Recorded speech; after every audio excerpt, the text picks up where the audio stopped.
안녕하세요 여러분, 벌써 10월 마지막 주입니다. 자, 오늘 라이브 많은 분들 또 오시고 계신데 한 주간의 부동산 핫 이슈에 대한 썰을 풀어보는 부동산 썰브라더의 놀부. 그리고 제네시스 박입니다. 초대해 주셔서 고맙습니다. 네, 오늘 또 스페셜 게스트로 제네시스 박 님이 또 오셨습니다. 부동산계 명품 제네시스 박 님이 오셨는데요.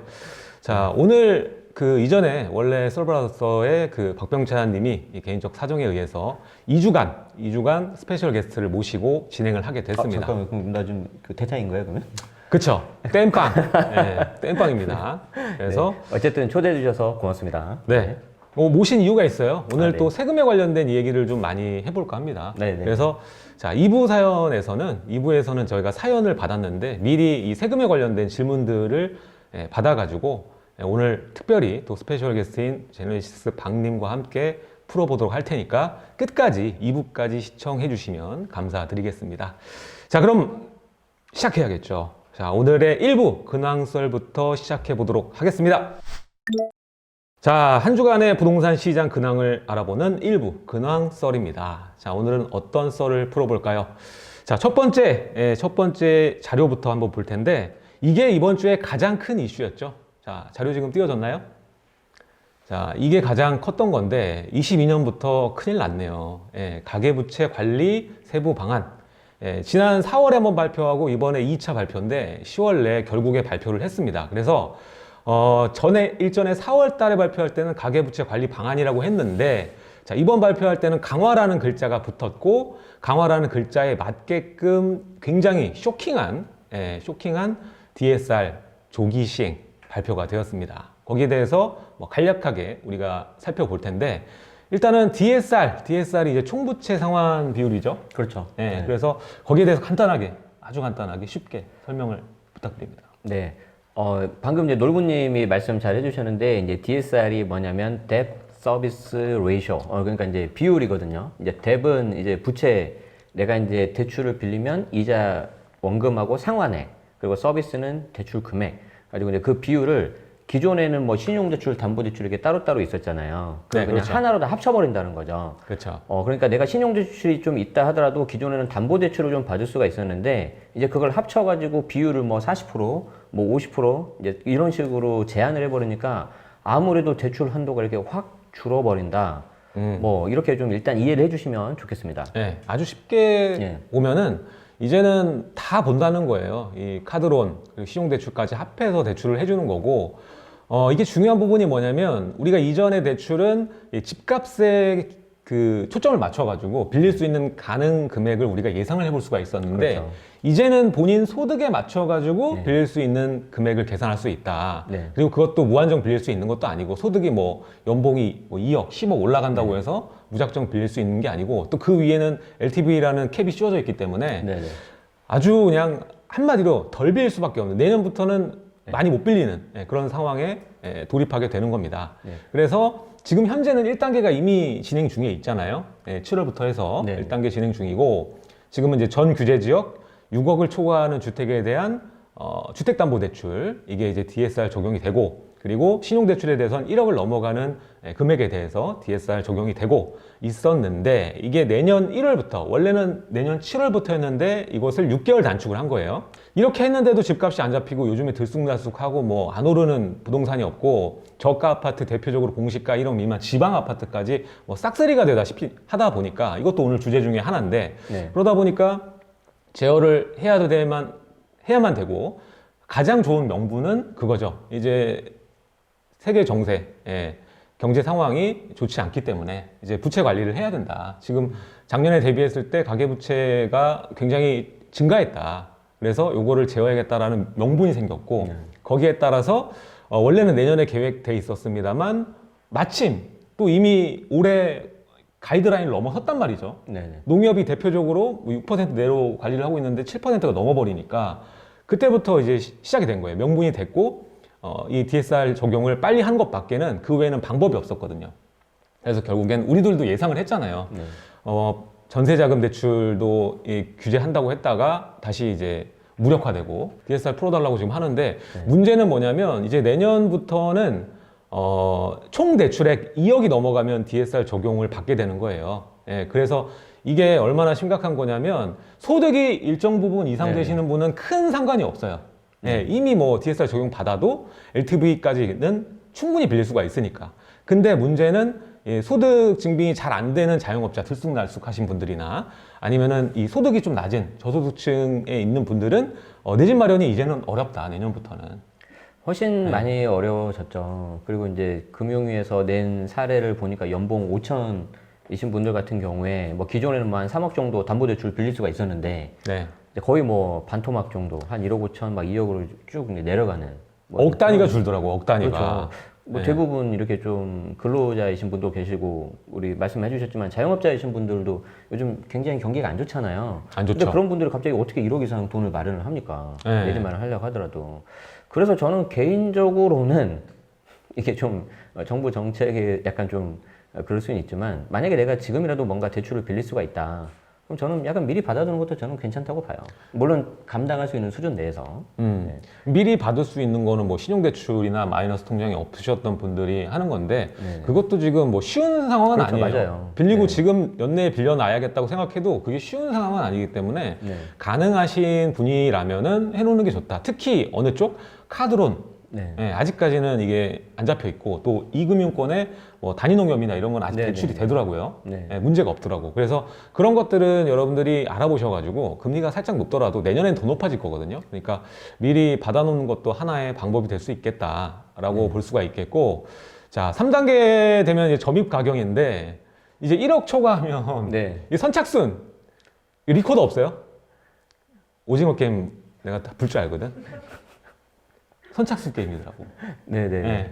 삐삐삐삐삐삐삐삐 오징어 게임처럼 되더라고요. 안 비슷해. 이제 23년 되면은 못 빌려요. 대출이 저걸 이제 1억 20년 초과. 땡기는 거잖아요. 그렇죠. 지금. 그러면 더 못 빌리는 거야 이제. 그렇게 되면은 3단계까지 가잖아요. 내 집 마련은 꿈도 꾸지 말라는 소리입니다. 저게 굉장히 좀 이슈가 되는 게 지금 저 총량 규제에서 전세자금 대출은 이번에 실수요자니까 한시적으로 빼준대요. 네. 근데 재밌는 게 또 내년에는 집어 넣는데요.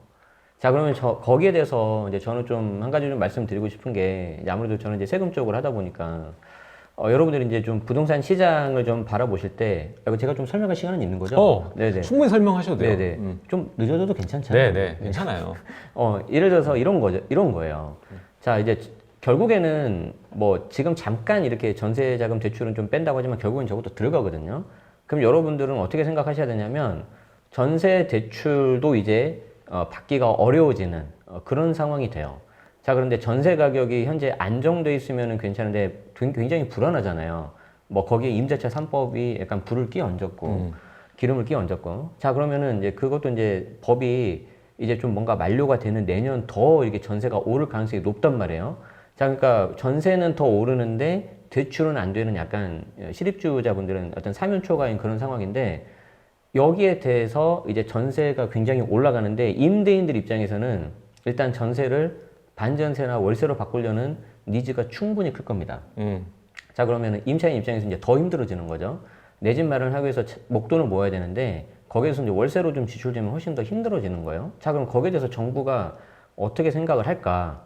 저는 그렇게 해도 좋고 안 해도 좋고 저는 그만이라고 생각을 해요. 왜 그러냐면은 정부 입장에서는 전세로 있는 것보다 월세를 받아야지 세금을 걷기가 훨씬 쉽거든요. 과세가 노출이 네. 훨씬 쉬워요. 주택수가 2개만 있어도 월세에 대해서는 과세가 돼버리니까. 그렇죠. 자, 그럼 정부 입장에서는 새로운 어떤 세원의 어떤 하나가 생겨버리는 거예요. 스펙트럼이 넓어지는 거지 이제. 그렇죠. 세금에 대해서. 자, 네. 그렇게 해가지고 세원도 확보하고 그리고 사실 지금 정부가 싫어하는 게 뭐냐면 이제 내가 대출이 안 나오니까 집을 못 사잖아요. 자, 그런데 여기에 이제 용기 있는 분들이 몇 분 나오십니다. 그렇죠. 저도 해봤지만 그래, 나 이제 실거주는 내가 포기한다. 대명사잖아. 실거주는 책에 내가 나옵니다. 아파트 투자의 투자하면서. 정석. 이런 홍보하면 안 되는 것 같은데. 아유 뭐 어때요? 내가 만약에 이제 용기 있게 그래 나 임차로 살게 좀 외곽에서 싼 임차로 가버리고 거기에 나온 목돈을 가지고 그냥 세를 끼고 사버리는 거예요. 그러니까 그 다른 사람의 임차 보증금을 레버리지 삼아서 사버리는 거죠. 대출이 안 나오니까. 정부가 좋아하겠어요, 싫어하겠어요? 싫어하죠. 싫어하죠. 네. 그러니까 저는 그런 부분도 충분히 있을 수 있다. 아, 이건 저 개인적인 뇌피셜입니다. 이제 네. 뭐 직방의 공식적인 의견은 아니고요. 자, 그래서 그런 부분까지 감안한다면 어떤 집값이 오히려 더 이렇게 좀 안정세로 접어들 수가 있고 매수세가 줄어드니까. 근데 정부 입장에서는 굉장히 좋을 수가 있겠죠. 그러면서 세후는 또 다른 세후이 확보가 돼요. 그래서 임차인들이 내는 월세를 가지고 임대인은 그냥 그대로 걷어서 월세 12개에서 하나 정도가 그냥 세금으로 나갑니다. 제가 계산 많이 해봤거든요. 그러면 정부 입장에서는 집값도 좀 안정될 것 같고 이게 세원이 확보되니까 또 다른 세수가 확보가 되고 굉장히 좋은 거예요. 자, 그럼 이제 제일 힘든 사람이 누가 되겠어요? 임대인도 힘들지만 여기 임차인이 제일 힘들어요. 그래서 혹시 임차인 분이 힘들이라면은 좀 뭔가 생각을 하시는 게 좋겠다. 이 네. 대출 규제와 맞물려서. 자, 이거를 얘기 잘 해주셨는데, 저도 약간의 그 생각과 첨언을 좀 보태자면, 이게 대출이 어려워지면서 겪을 수 있는 효과들이 있어요. 그리고 정책들이 하나씩 좀 충격적인 것들이 나왔을 때, 시장에 충격파를 줄 수 있는 것들이 나왔을 때는 주춤한단 말이죠. 네. 그러니까 이번 연말은 사실 특히 이 대출 규제에 직격탄을 맞는 게 이제 저가에서 중가 아파트, 네네네. 대출을 활용하는 아파트들이란 말이죠. 고가 시장은 계속 신고가 나올 거고요.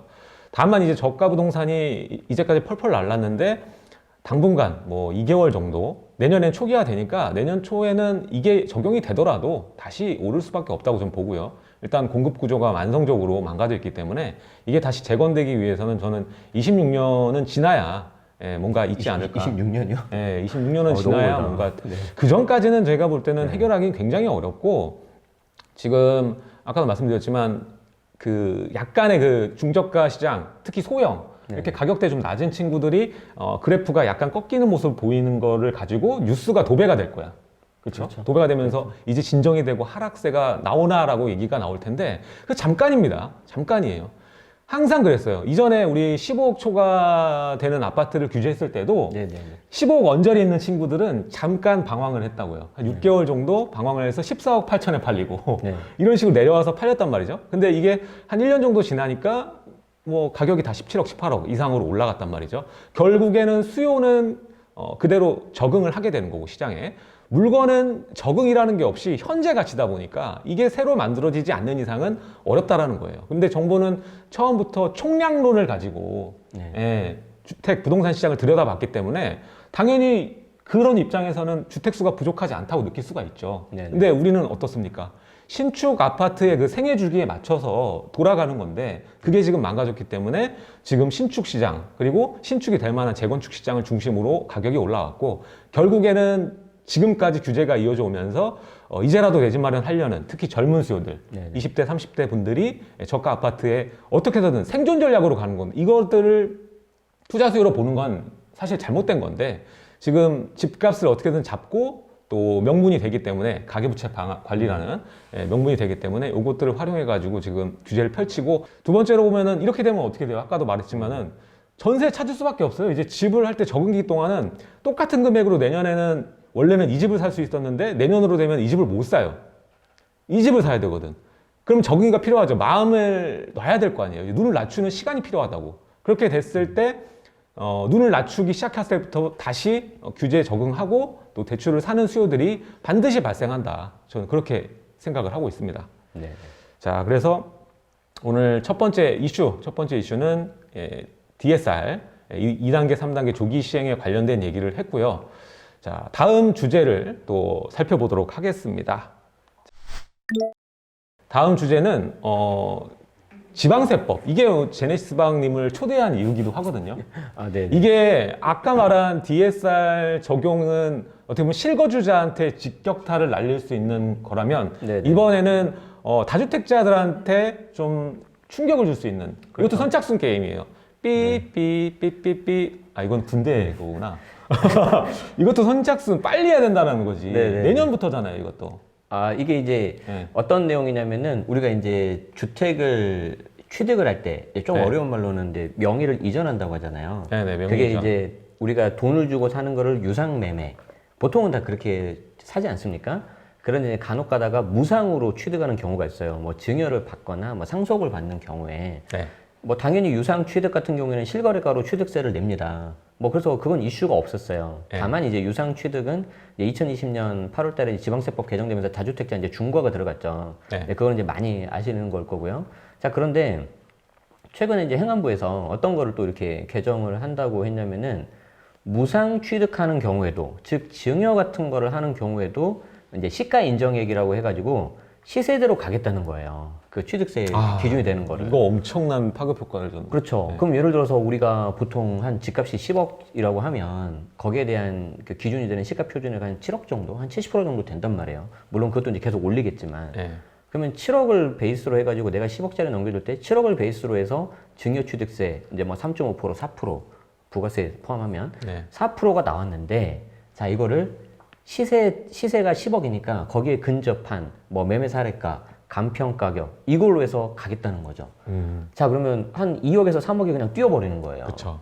취득세가. 네. 자, 그러면 이게 2023년 이후부터 된단 말이죠. 네. 그러면 예를 들어서 놀부님도 마찬가지겠죠. 예를 들어서 내가 어차피 내가 증여를 할 거야. 그럼 23년에 하실래요? 2022년에 하실래요? 22년. 2022년에 네. 하시겠죠? 자, 근데 그게 아파트예요. 네. 그럼 아파트의 공시가격이라는 게 계속 좀 오르잖아요. 그렇죠. 계속 오르죠. 예, 왜냐하면 집값이 똑같다고 하더라도 공시가격 현실화 로드맵에 따라서 90%까지 네, 가버리니까. 자, 그게 정해지는 달이 언제죠? 보통 6월 달로. 보통 매년 4월 달. 네. 4월 달로 정해진단 말이에요. 공동주택 같은 경우는. 네. 자, 그럼 어차피 내가 22년에 23년 되기 전에 해야 되는데 4월 달에 정해져. 올라가. 그럼 언제 해야 되겠어요?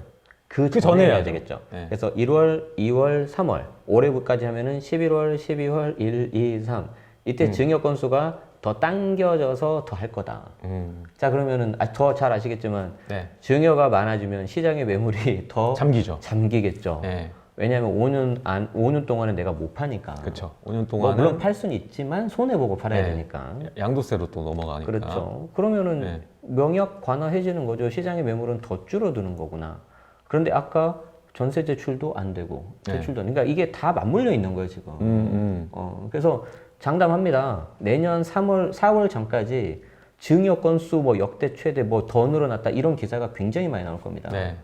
자, 이거에 대해서 지금 다룬 것들이 네네. 별로 없어요. 이게 아무래도 이제 세법이다 보니까 네네네. 난이도도 있고 또 증여에 관련돼서 여러 가지를 보실 테지만 네네. 막상 바뀌는 거. 저는 또 여기에 대해서 네네. 그래도 시간이 있다라는 게 그렇죠. 아직 시간이 있다라는 게 아직 좀 괜찮은 시간이 있는데 이게 23년이니까 네. 많은 분들이 아직 뭐 멀었네. 것 같아요. 이렇게 생각하실 수 있고요.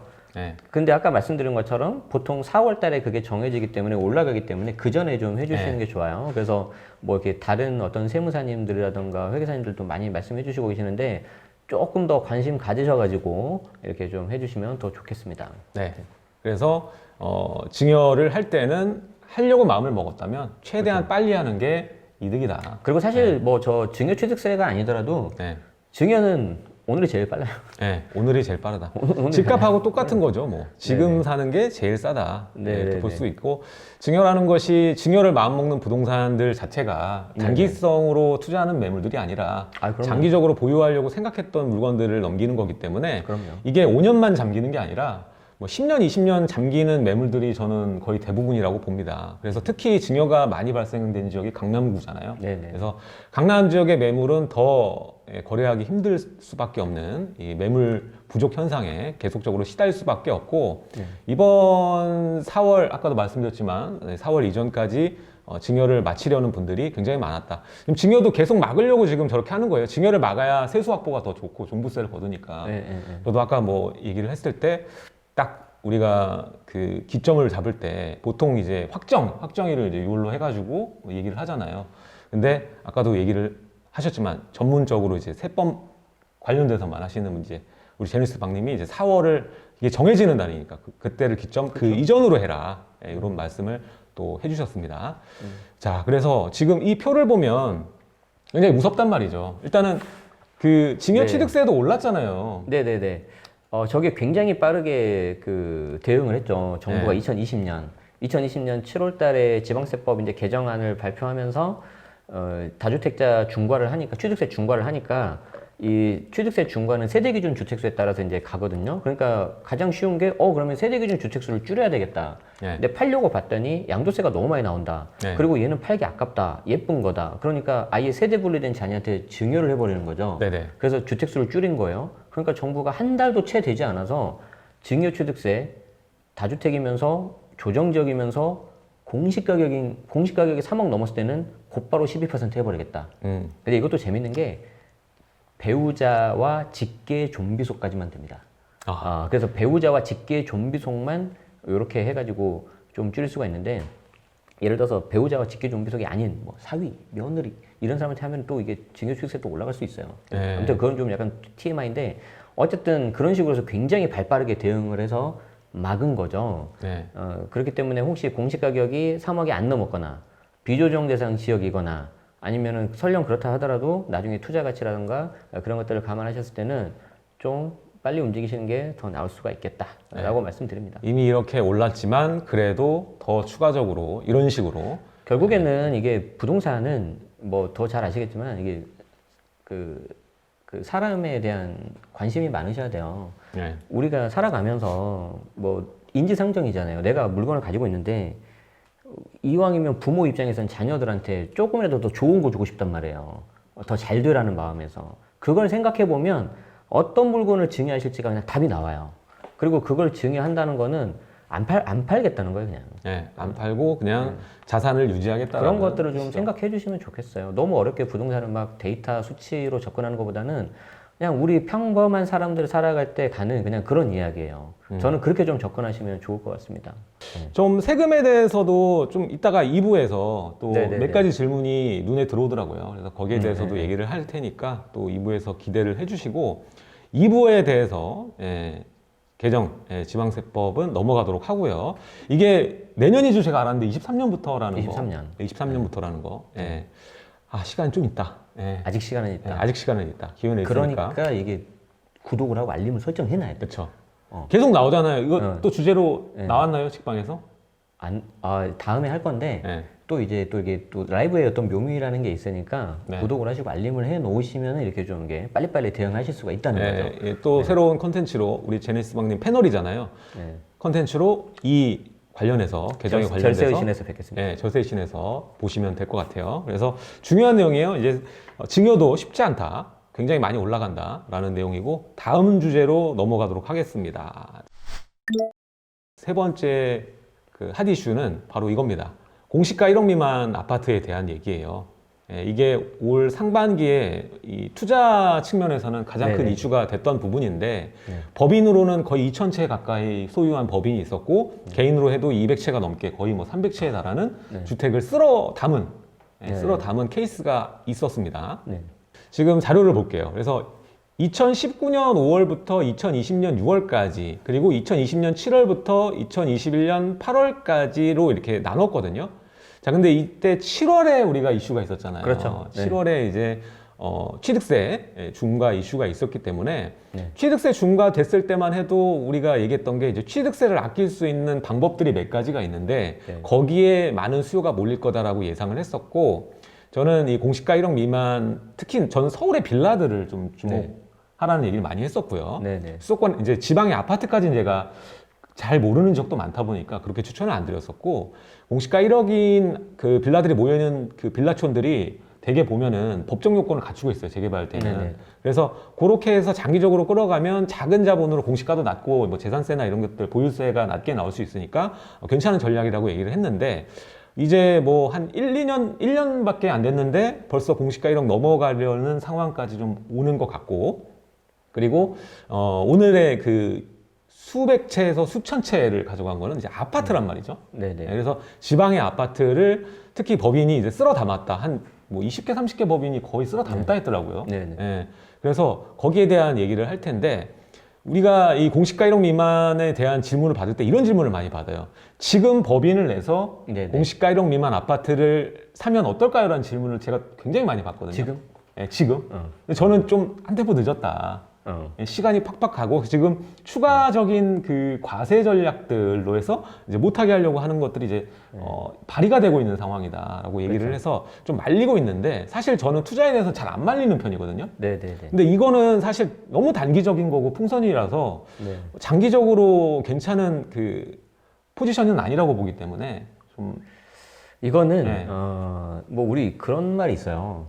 늦었다고 생각할 때가 가장 빠르다. 아니 늦었다. 아 늦었다. 요즘 좀 바뀌어야 되는 것 같아. 근데 무조건 이렇게 늦었다는 게 아니라 네. 이제 저거를 어떤 식으로 접근할 건지가 저는 중요하다고 생각을 하는데 사실 저 공시가 1억 미만 아파트 저거 빼준 게 저걸 사는 사람은 투기 수요는 아닐 거다라고 해가지고 2020년 그때 7월달 지방세법 개정하면서 행안부에서 빼줬단 말이에요. 근데 저는 거기서부터 패착이 들어갔다고 생각을 해요. 자, 왜 그러냐면 자, 실거주 실수요자라면은 말 그대로 실수요자이신 분들은 하나 사거나 아니면 많이 사도 두 채 정도예요. 그러면 어차피 내가 취득세를 내가 세제 기준으로 하나 사면 취득세 중과 안 들어가잖아요. 네, 안 들어가죠. 굳이 저기서 뺄 이유가 없었어요. 자, 그래서 결과적으로는 지금 실수요자분들이 좀 피해를 보는 경우가 나오고 있는데 이제 그걸 이제 실수요자로 이제 실거주로 접근하신 분들은 그래도 저 중에서 내가 정말 감당할 수 있는 만한 수준이고 내가 이용할 수 있고 뭐 가격 급등락에 그렇게 크게 상관없고 나는 내 집 하나 마련하고 싶다 그러신 분들은 저는 아무 상관없다고 봐요. 아니면 이렇게 하는 것도 방법이긴 해요. 이게 항상 말씀드리지만 묻지마 매수 이거는 투기라고 저는 생각을 하거든요. 네. 남들 따라서 사는 거는. 뭔 모르고 그냥 아무렇게나 사는 거. 그렇죠. 그런데 이런 게 있을 수 있어요. 내가 정말 공부를 열심히 해가지고 봤는데 1억 미만짜리가 최근에 많이 만약에 올랐어요. 그런데 1억이 살짝 넘었는데 얘가 안 올랐어. 자, 1억 미만짜리 예를 들어서만 20평대라고 합시다. 1억 살짝 넘었는데 얘가 30평대야. 그런데 여기가 만약에 입지가 좋아서 그럴 만한 어떤 시장의 내재 가치가 있다고 가정을 하자고요. 자, 그러면 더 잘 아시겠지만 20평대가 올랐어요. 그 다음 30평 순서 왔잖아요. 네. 이건 살만하다는 거예요. 당연하죠. 대신 얘를 법인으로 사면 얼마나 들어가죠? 12% 들어가죠. 네. 취득세 이때는 12% 내는 거예요. 왜냐하면 그 12%에서 한 1,500 정도 들어갔을 때 내가 양도 차익을 좀 줄일 수 있잖아요. 그쵸. 팔 때. 팔 때, 나중에 팔 때. 네. 물론 다 내가 공제 되는 건 아니지만 이렇게 접근을 한다면은 얘가 좀 중소형이 올랐을 때 얘가 오히려 더 올라갈 수 있어요. 단 전제 조건은 입지가 갖춰져 있고 시장에 대한 그만한 가치가 있는 거. 자, 그런데 잘못 내가 들어갔어. 얘가 너무 투기 수요가 많아서 갑자기 거품이 생긴 거예요. 근데 얘가 아직 그럼 얘가 안 올랐잖아. 그럼 얘가 정상이잖아, 안 오른 게. 네.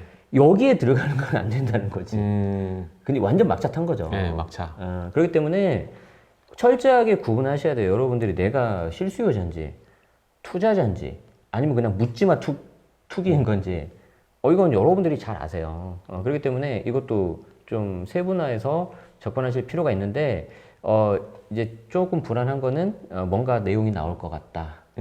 그 부분을 좀 이게 생각하시면서 하셔야 되고 그런 면에서 이제 왜 법인으로 사냐면 결국에는 내가 개인으로 사면 최소 2년 가지고 있어야 되고 또 다주택자면 양도세 중과가 들어가 버리기 때문에 차라리 그거보다는 내가 그냥 법인으로 해서 그냥 조금이라도 조금 더 남기겠다 개인보다 지금 그걸로 좀 들어가는 거거든요.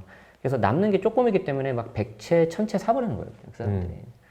그래서 그 내용을 좀 아시면서 손익 계산하셔야지 우리 옆집 우리 아줌마가 샀대. 사야 돼. 이러면 큰일 날 수 있다는 거죠. 그래서 좀 그렇게 접근하시는 게 저는 어떨까 싶습니다. 네. 네. 일단은 뭐 말씀 너무 좋은 말씀이신데 이미 그 지방의 웬만한 지역들은 1억 미만 아파트 이게 좀 이유를 설명하는 게 네네. 좀 말이 안 되는 케이스도 있더라고요. 더러 어떤 케이스냐면 네. 그냥 오래됐다고 사는 거예요. 아, 오래됐다고? 네. 이제 재건축 연한이 됐다 이거야. 아, 그러니까 나중에 여긴 재건축이 될 거다. 근데 그게 쉽게 되지 않잖아요. 그쵸. 근데 네. 그렇게 그냥 뭐 호재를 본인들이 스스로 만들고 누군가가 하고 좀 따라가는 케이스들이 굉장히 많았고 정말 이런 사태에도 버스 대절에서 또 버스 아이고. 대절해가지고 쓸어 담고 이런 케이스들이 굉장히 많았다. 라고 그게 볼 수가 있어요. 저는 그게 사람 그 심리인 것 같아요. 이게 부동산 뭐 주식도 마찬가지지만 이 심리가 예를 들어서 이게 좀 뭔가 좀 좋은 쪽으로 뭔가 조급하고 뭔가 사야 될 거 하고 그런 심리면은 뭐든 그냥 아까 말씀하신 것처럼 모든 상황을 다 좋게 봐버려요.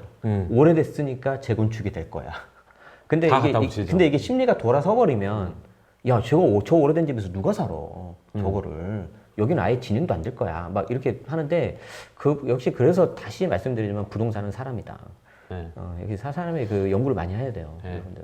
그리고 지방 투자할 때 또 조심해야 될 게 네네네. 지방에는 서울처럼 이렇게 나대지가 없는 상황, 공급 부족이 만성이 된 지역들이 아니라 네네. 주변에 바로 또 택지 개발을 하는 케이스들도 많고 네네. 예, 또 빠져나가는 인구가 빠져나가는 지역들도 많다는 말이죠. 그래서 보실 게 많아요. 서울이 오히려 잘 모르고 투자해도 되는데 지방은 잘 알고 투자를 해야 된다는 거예요. 첫 번째, 거기 전출입 인구도 봐야 되고 또 이 아파트 주변에 뭐 거주벨트 라인이나 이런 것들을 확인하면서 이 아파트가 이 공급에 대해서 차후에 과잉될 염려는 없는지 이런 것들도 봐야 되고 가장 큰 문제가 뭐냐면 임대를 또 두 번, 세 번 놓기가 굉장히 힘든 아파트들이 많아요. 예, 그랬을 때 내가 또 무리하게 뭐 10채, 20채 사놨다가 하나만 그 주기 어려워져도 또 도미노로 빠져나갈 수도 있고 아 그렇죠. 게다가 이제 DSR 규제 적용도 되니까 차후에 점점 돈 빌리기도 어려운데 이러한 사태를 임기응변으로 해결할 수 있는 그 해결책이 점점 더 줄어들 수 있다는 거죠.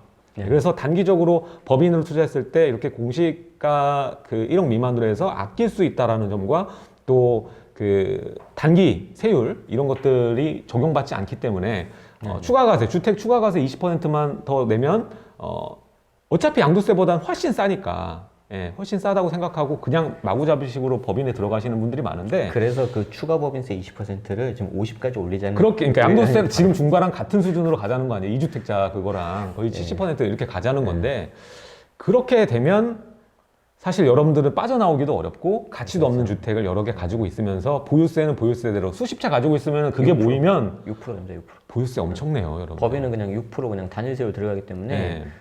좀 그런 부분들은 좀 잘 하셔야 될 것 같아요. 네. 네. 그러니까 지금은 확실히 그건 있는 것 같아요. 이제 주택에 대한 규제가 너무 전방위적으로 취득, 보유, 그 양도주택까지 해서 워낙 촘촘하게 들어가 있기 때문에 투자하기 굉장히 어려운 환경인데 거기서도 어떻게 자꾸 비집고 들어가는 수요가 아직까지 있는데 조금만 더 막히면 이제 아예 없다라는 거죠. 저는 그럴 때 두 가지를 말씀드리고 싶은 게 차라리 잠깐 쉬거나 공부하는 것도 방법이에요. 차라리 다른 종목으로 가는 거예요. 상가나 토지로. 그것도 방법입니다. 네. 저도 그래서 종목들, 다른 종목들 얘기를 요즘에 많이 하고 있습니다. 그래서 저도 네. 청약을 열심히 넣고 있어요. 아, 네. 네. 세금에 대해서 또 얘기를 해주시고 지금 네. 바로 닥친 우리의 문제점들에 대해서 얘기하니까 네. 너무 좋은 것 같습니다. 네. 이제 실시간 댓글 올라온 것 중에서 일단 천진마님 한번 질문 좀 읽어봐 주시죠. 네. 자, 일단 이 DSR 아까 첫 번째 이슈에 네, 관련된 네. 부분이에요. 우리가 빼놓고 얘기했던 부분인데 네, 네, 전세자금 대출에 대해서 은행권, 네, 은행권이 네, 네. 지금 이미 하고 있는 거거든요. 네, 네. 은행권. 그래서 전세금 상승분에 대해서 새로 받은 네. 건에 대해서 원리금 상환이 적용되는 건가요? 라고 얘기를 하는데 네. 자, 원리금 상환이라는 얘기, 네, 요거는 얘기 드릴게요. 지금 요거는 유도 정책이에요. 유도 정책. 그러니까 뭐냐면 네, 네, 네. 참 웃긴 게 이런 뻘짓을 한다.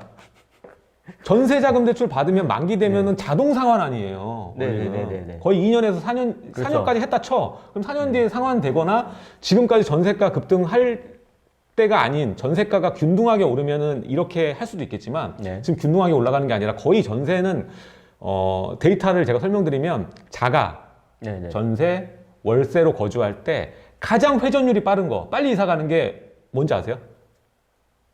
가장 빨리 이사 가는 거, 이 셋 중에. 전세? 전세가 제일 빨라요. 월세보다 빨라요. 네, 네, 네. 평균 기간이 뭐 4년? 네, 네, 뭐 네, 네. 조금 넘는 수준밖에 안 돼. 그래서 오래 살 수 없거든요. 근데 이걸 가지고 네, 지금 네, 네. 가계부채에서 전세 그 대출을 갚을 때 좀 건전성을 높이기 위해서 이 원금도 같이 갚는 거예요. 지금까지는 거의 뭐 97%가 네네. 예, 이자만 갚고 전세자금 대출을 운용하고 계신데 네. 이거를 은행권에 이 정부가 인센티브를 줘서 뭐 정부의 정책 모기지를 더 할당해주는 이런 인센티브를 줘서 그 앞으로 빌리는 전세자금 대출 빌리는 차주한테 원금까지 상환할 수 있게끔 유도한다는 거예요. 네네. 예. 그러면은 이자만 내도 뭐 예를 들어서 5억을 빌렸을 때 네. 지금 현재 한 120 정도 낼 거예요. 120 정도, 뭐 110 정도 뭐 이렇게 내실 텐데 원금까지 내게 되면은 훨씬 이 부담이 올라가는 거죠. 네네. 그럼 이렇게 하면은 잘 봐요. 원금이랑 같이 상환하는 식으로 되고 만약에 이게 강제적으로 들어가잖아요. 그렇게 되면 월세 사는 게 나아요. 월세 사는 게 낫다고. 그래서 어차피 똑같거든 비용이. 신규분에 대해서 되는 겁니까? 어떻게 되는 겁니까? 그러니까 요건 지금 확실한 게 아니고 이 그 유도 정책이 유도 정책. 그러니까 원리금을 같이 상환하는 네. 식으로 간다는 건데 이게 상승분이 될 수도 있는 거고 전체 신규 대출에 관련돼서도 될 수도 있는 거예요.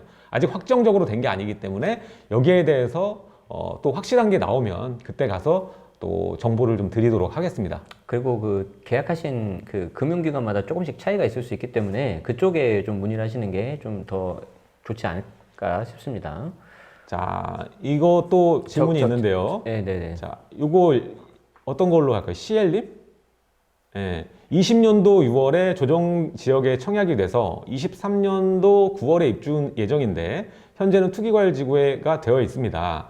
그럼 23년도 주담대가 50% 나올까요? 지금 정책 바뀐 대로 줄어드나요? 머리 아프네요. 저게 물론 이제 대출에 대한 거라서 제가 틀릴 수는 있는데 네. 지금 주변 분위기를 보니까 그냥 분양가로 가버려요.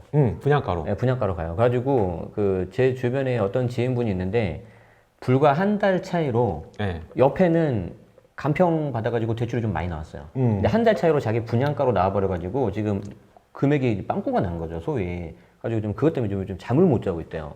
그래서 저런 분들도 물론 이런 분들 되게 많아요. 23년 가봐야 되겠지만 뭐 그때 좀 가봐야지 되기 때문에 지금으로서는 좀 주변 상황을 먼저 보시는 게 좋을 것 같은데 그렇게 좀 썩 좋지는 않습니다. 근데 정부가 힌트를 준 게 네. 분양 이익을 기대 이익을 해치지 않는다고 되어 있거든요. 그러니까 분양가를 중심으로 해서 DSR 적용이 입주자 모집 공고 그러니까 청약했던 그때를 기점으로 해가지고 대출이 나올 것 같아요. 네네. 그래서 그게 만약에 내년부터 뭐 입주자 모집 공고한 데 들어간다. 그러면 내년 DSR 적용 받은 대로 잔금 대출도 된다. 이렇게 생각을 하시면 될 것 같아요.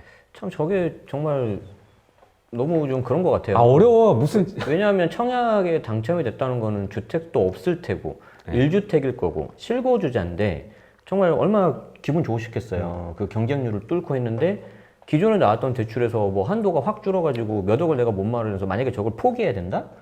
아, 너무 저거 아깝죠. 저거는 좀 뭔가 대책이 꼭 나왔으면 좋겠습니다. 네. 자 이렇게 또 실시간 댓글까지 같이 읽어가면서 일부 코너 근황썰 마무리를 하고요. 또 여러분들께 첫 번째 오프닝부터 얘기를 드렸던 상담이죠. 어떻게 보면 고민썰 시작해 보도록 하겠습니다. 자 1부는 여기서 마무리하겠습니다.